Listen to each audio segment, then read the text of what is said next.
Sa braso nga. Ay,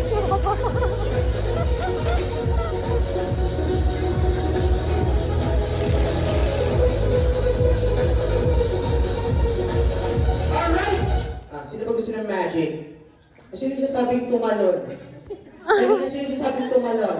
Gusto niyo ba isugot ako sa ambulansya na? Hindi, joke lang. Sino gusto ng magic? May daya wala! May daya wala! May daya dito lang nakikita.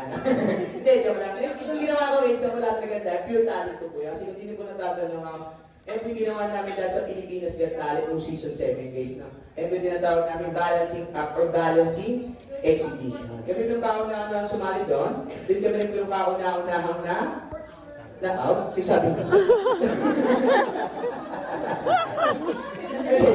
Kaya sa mga birthday party na namin ginagawa yung magandang performance or exhibition guys. Parang nakakabul tayo din, maraming salamat po. Kasi natawag ko yung dalawang celebrant natin si Ate Margaret at si Kuya Zach, and then yung si Mami MJ, and si Mami Gaya si Daddy. Obviously. Okay na si Daddy, no? Dapat tayo dito, glowing candle po tayo.